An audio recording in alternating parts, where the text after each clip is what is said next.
Hi everybody and welcome to Eat Better Together. On this channel we will be focusing on easy recipes that you can share with your family and friends, as well as food storage and grocery shopping tips. Today we're going to be doing a really fun recipe. This is called taco rings.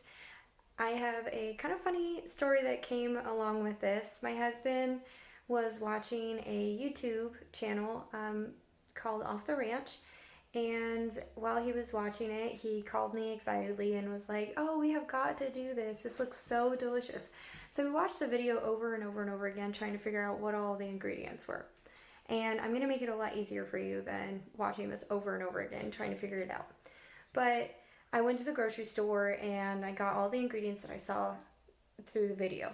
And we came home and I had him look up the video one more time. We watched it over a couple of times, and then I went ahead and I started to try to make this recipe. Little did I know that the recipe was literally on the back of one of the ingredients that we were using. And so lo and behold, I was able to make the recipe. And so today I'm going to share it with you. So before we get started, let's go ahead and take a look at this recipe. So it's a taco ring. It's from Pillsbury Crescent recipe. It serves 4 to 5 people, and its ingredients include 1 pound of ground beef, pork or turkey, taco seasoning, 1 packet or 1/4 cup of the bulk seasoning, 3/4 cup of water, 1 cup of shredded cheese, 2 cans of crescent rolls. This recipe will bake for 20 to 25 minutes depending on your stove and elevation. However, the recipe takes about 40 minutes altogether.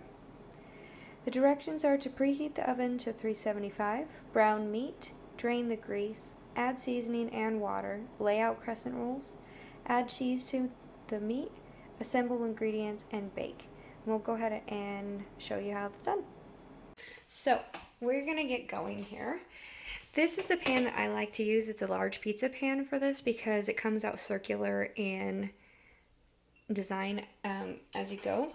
But if you don't have one of those big ones, they do sell these at the dollar store. It's significantly smaller, but if you get 2 of those, you can make 2 small individual ones, or just make a smaller one if you are doing less servings. Here's the ingredients that I choose to use. This is a taco seasoning mix. You can get it at Walmart. And the awesome thing about this is it's in bulk. I really like this brand. When you do get the seasoning packets, something to keep in mind, and this is our grocery shopping tip. These cost about $7 to $8 a piece. And the cool thing about it, though, is it's half the price of buying those individual packets at the grocery store. The really neat thing about this is if you're doing taco night or chili, you're doing the taco rings, anything that calls for the seasoning mix, then this is going to save you quite a bit of money in the long run. Lots of times I end up getting the name, not the name brand, but the store brand of a cheese. Obviously we like to use it, and this recipe calls for 2 cans of crescent rolls. And again, you can use the Pillsbury, or you can also get the grocery brand. So I have over here the ingredients all set out, and we are ready to start going. So I've opened up the 2 crescent roll containers, and this is how you lay them out so that we create the taco ring effect. I'm going to set this one over here just for safekeeping.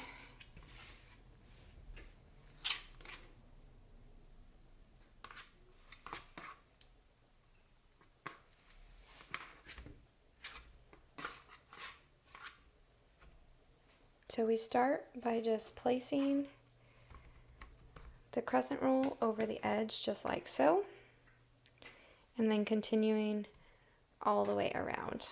So then as each of these get layered on top of each other, it creates almost a sunflower or sun look. This is really important as this will allow you to keep it all together, and it can actually be transferred from the baking pan onto a serving dish if you choose as well. So I've got the pan preheating. I like to keep it at a pretty low temperature, so it's just starting to get hot. We're going to add our beef next, or pork, and then let it start browning. So we got our pork in the pan. Something that's really important is that you keep the pork moving. That's what gives it the ground effect as it cooks. So this is about a pound of meat here. And depending on the fat to meat ratio, you're going to have different leniencies in your meat. So sometimes you'll have more grease to let off, and then some meats won't have as much grease. So we're going to keep cooking this until it's completely browned. Alrighty, now that we have our beef or pork mostly browned, we're just going to give it a quick little stir.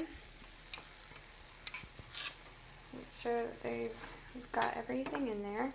As you can see with this particular meat, there really is not a lot of grease to let off, but we're going to let that little bit that is in there out.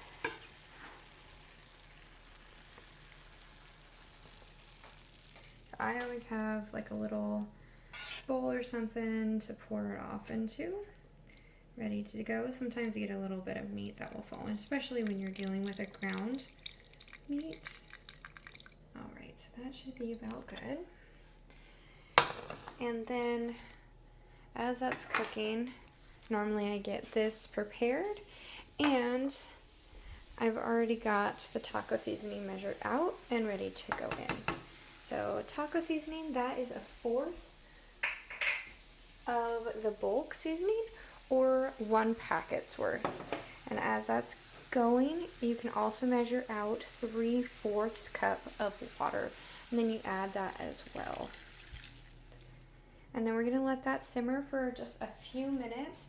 You're going to see a consistency change in the seasoning and the water. So we just want to keep working that seasoning in there, getting that flavor all infused into the meat.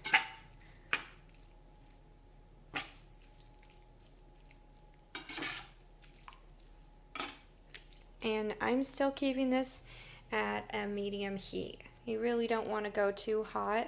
Rushing lots of times is going to burn. So this really is only taking just a handful of minutes, and I think this whole entire recipe takes about half an hour from start to finish. So it's really quick, and 20 to 25 minutes of that is going to be in the oven. So great meal for just throwing something together. You can make it or prepare most of it while your kids are napping. It's a nice thing if you're a working parent and you come home and still need to make a meal. Really versatile, and it makes great leftovers. You can also serve this with a salad. It's great with olives on top. Some people have used ranch dressing or barbecue sauce. There's lots of ways to actually dress this up a little bit more too. And it's great for parties. I've done this when we've had company, and it makes a really easy snack or meal for a lot of people, and it's super easy to duplicate. So if you got quite a few people coming, you can double the batch really easily. I've also done, if I was doing a double batch, where you do another ring on the inside of this one and then utilize this tray as well. So we are just about ready to add in our cheese. This is just a grated Fiesta cheese, or it's also considered a Mexican blend, and we're just adding a cup. If you don't like to use measuring cups, you honestly can just use a handful. It's pretty close to the same amount. So we've got that a nice little simmer, and I'm just going to add that cheese right in. So it is important to note with this that you need to get it stirred in pretty quickly, and what I like to do at this point is I just turn the temperature off.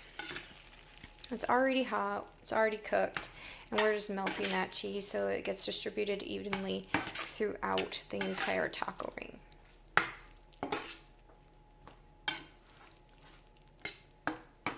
So this next part, what I normally do is I just tip the pan to the side and scrape it onto the crescent rolls, but I'm gonna go ahead and grab a spoon and we're gonna try to do this a little bit more evenly.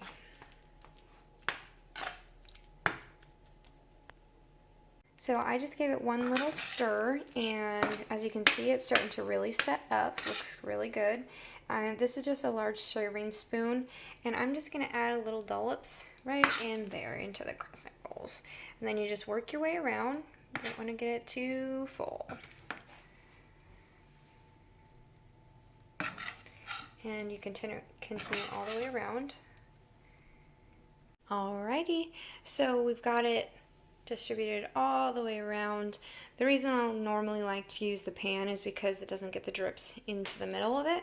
This is messy and it has cheese in it, so it is important to get this with a little bit of water in it right away. There we go. Let that soak. Alright, and then this part, you do have to be really careful because remember that we just had this on the stove and it was simmering. But you're going to take the little pointed stars of the crescent rolls, fold it over, and just tuck underneath.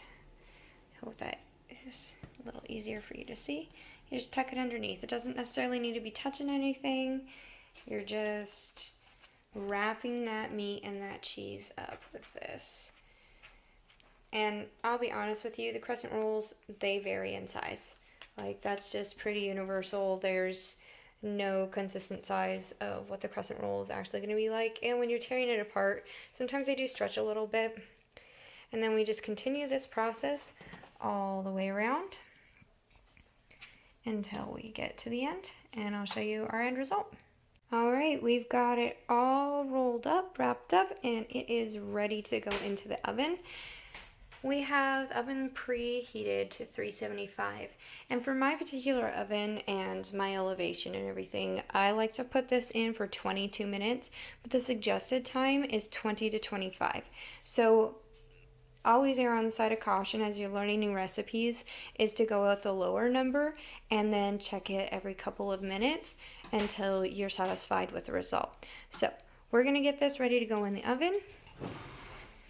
And here we go. And like I said, for my oven, I go with 22 minutes. Alrighty, well the timer went off and let's see. Looks pretty good. I like mine golden brown but not too dark personally. Alright, that is it for Taco Ring. Hey everybody, thank you so much for watching. I hope that you learned something new. I am so excited to be able to share this recipe with you because it is literally one of our favorites. We have it almost weekly here at our house. And I just want to point out that there are so many ways that you can use these ingredients. With the beef or pork, turkey, whatever you're using for your ground meat, it's really convenient to be able to purchase in bulk. And like I showed you earlier with the ground seasonings, it is so much money that you can be saving if you're making meals like this on a regular. I know a lot of families do a Taco Tuesday. Again, it's a great way to save that. Just a little bit of extra money, 40 cents at a time, it really does add up at the end of the year. And with the crescent rolls, again, you can shop store brand or you can get name brand. So you're gonna save a little bit here and there as well.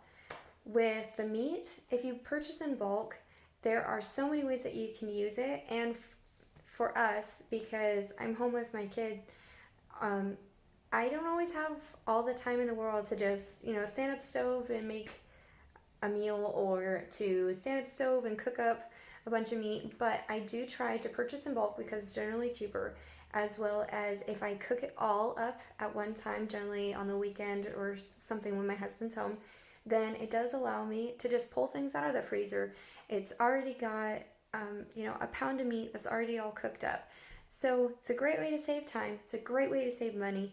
And it's super convenient for lots and lots of meals. And you can also not just brown the beef or pork. That way you can add your seasoning in it. If you love a lot of Hispanic foods or taco potatoes or a taco ring, anything like that, it's super convenient just to cook it all up, pop it in a freezer bag, put it in the freezer. Make sure you do mark it if you add the seasoning though, because sometimes it could be a surprise if you pull something out and it's not marked.